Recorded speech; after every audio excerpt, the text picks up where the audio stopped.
안녕하세요. 워싱턴 연합기도회 기도동역자 여러분, 지구촌교회를 섬기는 장한준 목사입니다. 오늘 하루도 여러분들의 삶과 여러분들이 속한 가정이 주 안에서 복되고 평안하시기를 축원합니다. 이스라엘의 위대한 왕 다윗은 하나님께 인정받았던 사람이었습니다. 그의 수려한 외모 때문도 아니었고 그가 남긴 위대한 업적 때문도 아니었습니다. 하나님께서 그를 인정하셨을 때에는 오직 그의 믿음, 하나님이 살아계시고 하나님이 그의 삶의 주인 되시며 그의 삶을 통하여 하나님의 나라를 일으키시고 온 세상을 구원하실 것이라는 그 믿음 때문에 하나님께서는 그를 인정하셨던 것입니다.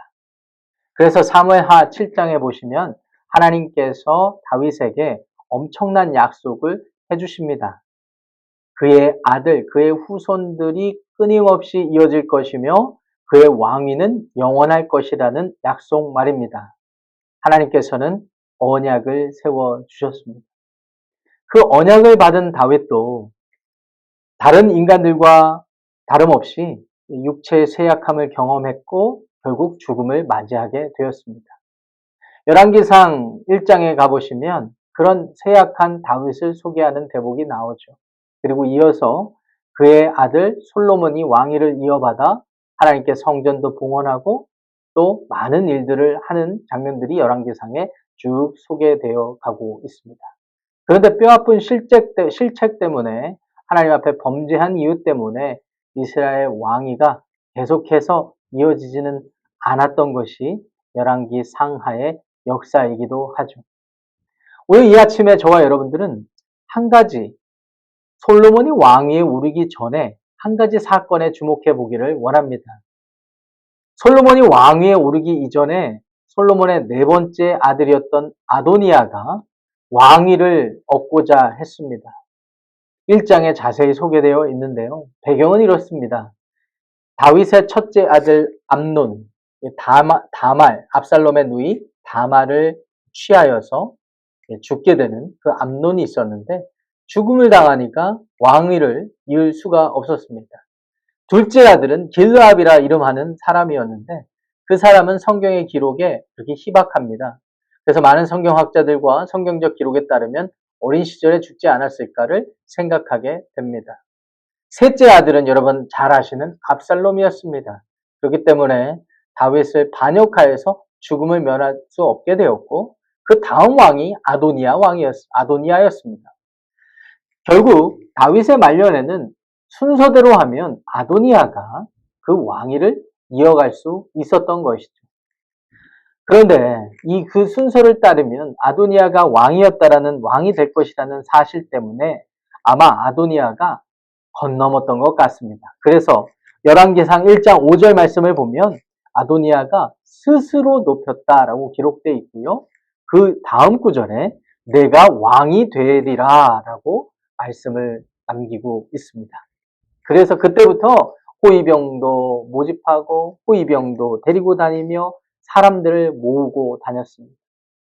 여러분, 그의 아버지 다윗은 하나님의 하나님 되심과 주인 되심, 그리고 그에게 맡겨진 사명을 기억했기에 하나님이 그 믿음을 보시고 인정해 주셨는데 그 아들 아도니아를 보니까 아도니아는 순서적으로 자기가 왕이 될 것이라고 스스로 판단을 하여서 스스로 이를 도모하며 이미 다윗이 생존해 있는데도 불구하고 왕이 되었던 그런 인물이 되겠습니다. 근데 이런 아도니아가 이 모습을 갖추게 된 이유가 6절에 소개되어 있는데요. 두 가지로 소개되어 있습니다. 용모가 심히 준수했다고 합니다. 세상 사람들에게 인정을 받을 만한 외모였던 것 같습니다. 그 두 번째는 다윗이 생전에 그를 섭섭하게 한 일이 없다고 되어 있습니다. 한마디로 스포일됐던 것 같습니다. 그러다 보니까 오만함이 하늘을 찌르게 되었던 것 같고요. 그 오만한 태도가 결국 다윗이 생존해 있음에도 불구하고 스스로 왕이 되려는 지경까지 이르렀던 것 같습니다. 여러분, 오만한 사람들에게 나타나는 특징이 있습니다. 그것이 무엇일까요? 스스로를 이 세상에 하나님처럼 생각한다라는 것입니다. 그렇기 때문에 자기 생각이 맞고 자기 말이 무조건 다 맞아서 다른 사람들을 배척하고 배제하고 자신에게 유익한 사람, 자신에게 선한 말을 하고 좋은 말을 하는 사람만 인정하고 그들과 교제하며 살아가게 된다는 것입니다. 성경 속에서도 그 증거가 나옵니다. 1장 9절을 보니까 아도니아가 주변에 많은 사람들을 초대를 합니다. 왕으로 스스로 여겼기 때문이죠. 파티를 엽니다. 그런데 10절 말씀에 보니까 솔로몬도 청하지 않고 다른 분하야 같은 용사들 그리고 나단 선지자 같은 다윗과 가까웠던 사람들은 초대하지 않아요. 한마디로 자기에게 유익을 줄 수 있는 사람, 자기와 함께 갈 만한 사람, 자기의 생각이 맞다고 인정하는 사람들과만 관계하며 오만한 삶의 태도로 일관했던 것입니다. 결국은 어떻게 됐을까요? 결국은 심판받게 되는 것입니다. 아버지 다윗은 하나님만을 철저히 신뢰하고 하나님의 때를 기다렸으며 하나님의 섭리하심을 묵묵히 받아들였음에도 불구하고 그의 아들 아도니아는 건너머서 스스로 왕이 되었던 그런 삶의 모습을 보여주어 이제 2장으로 넘어가시면 솔로몬에 의해 또 멸망당하게 되는 결과를 우리에게 보여줍니다. 오늘 이 다윗의 아들 아도니아를 통하여서 우리가 얻을 수 있는 교훈은 무엇일까요? 예, 우리 역시 오만해서는 안 된다라는 교훈을 얻을 수 있습니다. 하나님의 자녀라는 이 확실한 신뢰가 우리로 하여금 어떤 때에는 과신을 하게 되고 이 과신한 신앙이 맹신의 삶의 모습으로 이어져서 오만함이 하늘을 찔러 스스로가 옳다 여기고 하나님의 말씀을 순종하며 겸손히 듣는 것보다는 자기 생각을 하나님의 것으로 둔갑시켜서 사람들을 배제하고 스스로 고립되는 인생을 살다가 결국 멸망할 수 있다라는 사실, 이 사실을 우리가 기억하면서 오늘 우리에게 맡겨진 하루의 삶 가운데 우리 자리를 돌아보고 하나님이 하나님 되신다는 사실을 다시 고백하며 나아가서 그동안에 내가 배제하고 나 스스로 옳다고 살면서 여기까지 왔다면 이제 그것을 확장하여 하나님이 보시는, 하나님이 귀히 여기시는 사람들에게 다가가 복음을 전하며 그들을 섬기며 하나님의 나라 백성으로 섬겨야 할 것입니다. 오늘 하루 여러분들의 삶이 이와 같기를 축복합니다. 함께 기도하겠습니다.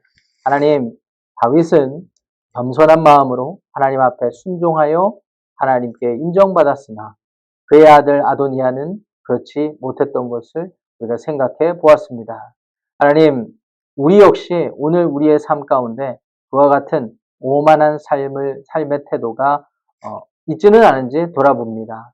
그리고 그와 같은 모습이 조금이라도 있다면 다 버리며 주님 앞에 내려놓습니다. 주여 우리를 불쌍히 여겨 주시옵소서. 그리고 오늘 우리의 삶을 통하여 하나님의 복음과 하나님의 뜻을 나타내 주시옵소서. 예수님의 이름으로 축복하며 기도합니다. 아멘.